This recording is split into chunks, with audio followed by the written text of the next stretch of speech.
Assalamualaikum warahmatullahi wabarakatuh. Saya Emil Hamdi dengan NIM B1B1210068 dari Prodi Ilmu Pemerintahan Universitas Jambi. Baiklah, di sini saya akan menjelaskan mengenai pajak provinsi untuk memenuhi tugas UTS dari MK Sistem Perpajakan. Nah, baiklah langsung saja. Apa itu pajak provinsi?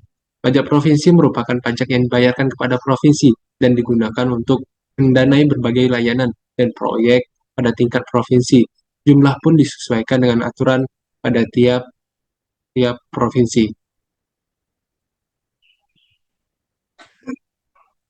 Adapun berbagai jenis pajak yang dipungut oleh pemerintah Provinsi Jambi adalah yang pertama yaitu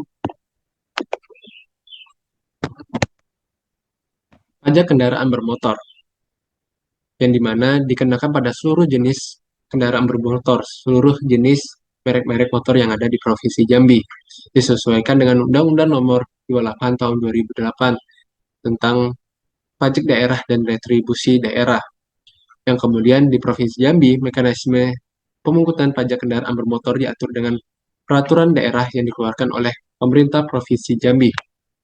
Peraturan Gubernur Provinsi Jambi Nomor 32 Tahun 2021 tentang perhitungan dasar pengenaan pajak kendaraan bermotor dan bea balik nama kendaraan bermotor untuk kendaraan bermotor,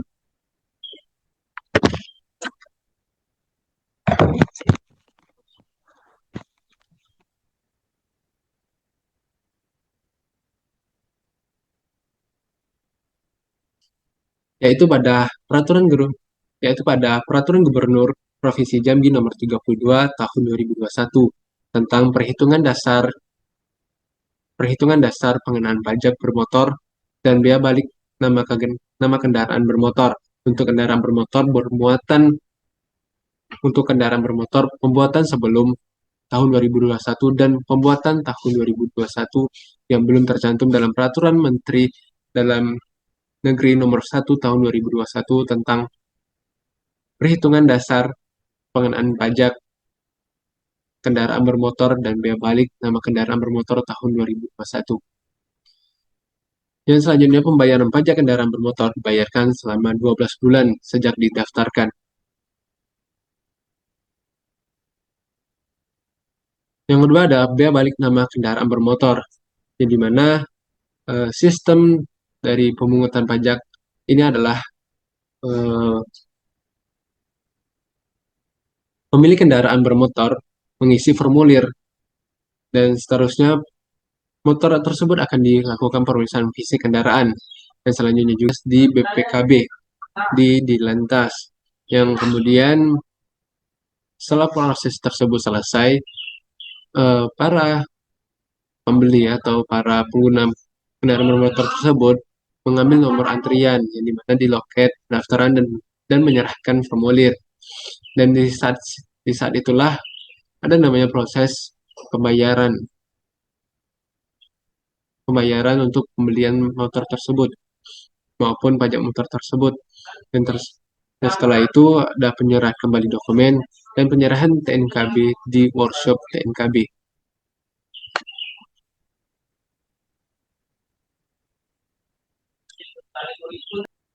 Yang ketiga adalah pajak air permukaan, yang dimana pajak air permukaan atau PAP adalah pajak atas pengambilan dan atau pemanfaatan air permukaan. Yang dimaksud dengan air permukaan adalah sumber air yang terdapat pada permukaan tanah, tidak termasuk air laut, baik yang berada di laut maupun di darat. Objeknya adalah dari pengambilan dan pemanfaatan air bawah tanah, dikecualikan untuk keperluan rumah tangga, pertanian, dan perikanan rakyat, dan perkebunan rakyat yang memperhatikan lingkungan. Dan selanjutnya adalah pajak rokok. Pajak rokok dikenakan atas produksi, penjualan, dan distribusi rokok. Pajak rokok merupakan salah satu sumber yang sangat besar untuk mendanai berbagai program dan layanan proyek proyek pembangunan. Di mana pajak rokok ditetapkan pemerintah provinsi berdasarkan kebijakan yang telah ditetapkan. Ya, terbongkar wacana aturan perpajakan baru yang akan segera dibahas di DPR. Kita sudah dengar ada wacana kenaikan PPh bagi Crazy Rich Indonesian hingga pajak jasa pendidikan. Benarkah? Kita ulas dan juga kita bahas faktanya bersama di siang hari ini di aturan pajak baru untung atau buntung. Ya, memang kita ketahui di tengah pendapatan negara yang menyusut dan belanja negara yang bengkak akibat pandemi corona ini membuat pemerintah mencari upaya dan juga strategi agar pendapatan negara bisa dijaga. Dan dalam bahan paparan yang diterima oleh CNBC Indonesia dijelaskan bahwa ada 6 poin perubahan materi UU KUP atau kalau kita lihat ini adalah ketentuan umum perpajakan. Nah, kita lihat yang pertama begitu ya, ini adalah tax amnesty jilid kedua yang pastinya ini ditunggu-tunggu sekali begitu ya tax amnesty ini oleh para pengusaha dan juga investor. Dan kalau kita lihat menurut dari pasal 37 C RUU KUHP ini, waktu pelaporan harta untuk bisa ikut dalam program tax amnesty jilid kedua ini adalah dari 1 Juli 2021 hingga 31 Desember 2021. Dan kalau kita lihat periode harta yang dapat diungkapkan begitu ya oleh para wajib pajak, ini harta dengan pembelian dalam periode 1 Januari 2016 hingga 31 Desember 2019. Jadi harta atau mungkin benda yang Anda beli begitu ya dari 1 Januari 2016 hingga 31 Desember 2019 ini bisa Anda laporkan dan bisa ikut tax amnesty jilid kedua ini.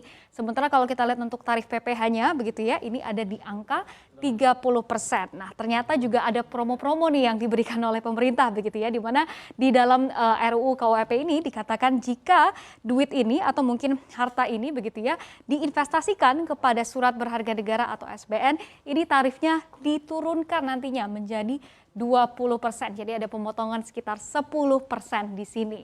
Nah, next kita ketahui begitu ya juga pastinya Anda juga sudah dengar juga pastinya terkait dengan pajak orang-orang kaya yang ada di Indonesia yang katanya ini akan juga dinaikkan. Kita lihat untuk penghasilan di atas 5 miliar rupiah begitu ya, ada wacana untuk kenaikan PPh-nya sebesar 35%. Kita ketahui PPh sebelumnya yang paling tinggi begitu ya. Ini ada di angka 30%. Jadi kalau kita lihat ini ada kenaikan sebesar 5% dengan adanya RUU KUHP baru ini. Lalu kemudian setelah pajak orang kaya, ada juga pengecualian dan juga pengurangan dari fasilitas PPN. Kita lihat bahwa untuk barang dan juga jasa yang dikecualikan ini juga masuk ke dalam RUU KUHP ini begitu ya. Ada restoran, hotel, parkir dan juga hiburan. Lalu kemudian yang berkaitan dengan ekspor dan juga menaikkan ekspor ini juga katanya ini akan ada pengecualian dari PPN. Namun kalau untuk PPN yang lainnya begitu ya memang ada kenaikan tarif di sini yakni menjadi 12% dari sebelumnya ini di angka 10%. Nah, kemudian begitu ya, ada juga yang mempertanyakan begitu, apakah cukai juga akan dinaikkan? Nah, kita lihat seperti apa begitu ya di slide berikutnya. Kita ketahui bahwa Menteri Keuangan Sri Mulyani Indrawati mengatakan begitu ya Indonesia saat ini hanya mengenakan hanya dua saja nih cukai kepada dua jenis produk yakni hasil tembakau dan juga minuman beralkohol. Sementara kalau kita lihat negara lain begitu ya, Thailand dan Kamboja ini bahkan 11 jenis begitu ya barang-barang yang dikenakan. Vietnam dan juga Myanmar ada di 9 jenis. Lalu kemudian negara tetangga Malaysia, Singapura ini ada di 5 jenis. Nah, jadi berikut pemirsa CNBC Indonesia ini adalah wacana aturan perpajakan baru. Nah, mampukah nantinya revisi ini benar-benar menaikkan pendapatan negara di tengah belanja? Kita nantikan bersama. Pemerintah bakal mengenakan pajak atas penggantian atau imbalan dalam bentuk natura atau kenikmatan yang didapatkan pegawai atau karyawan. Kebijakan tersebut tertuang dalam Peraturan Pemerintah Nomor 55 Tahun 2022 tentang penyesuaian pengaturan di bidang pajak penghasilan, tepatnya di Pasal 23 dan akan mulai diberlakukan sejak 1 Januari 2023.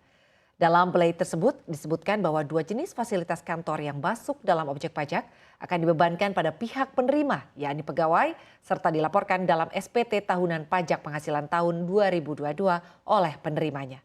Adapun fasilitas yang dikecualikan dari pengenaan pajak antara lain makanan dan minuman hingga fasilitas yang dibiayai APBN, APBD, ataupun APB Desa.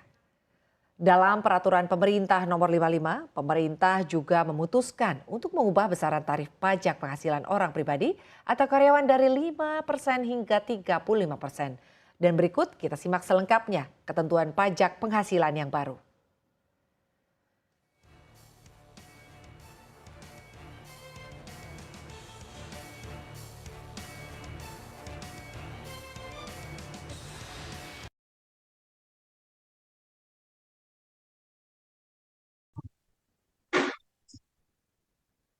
Eh, Baik, mungkin hanya sekian yang dapat saya sampaikan mengenai pajak provinsi.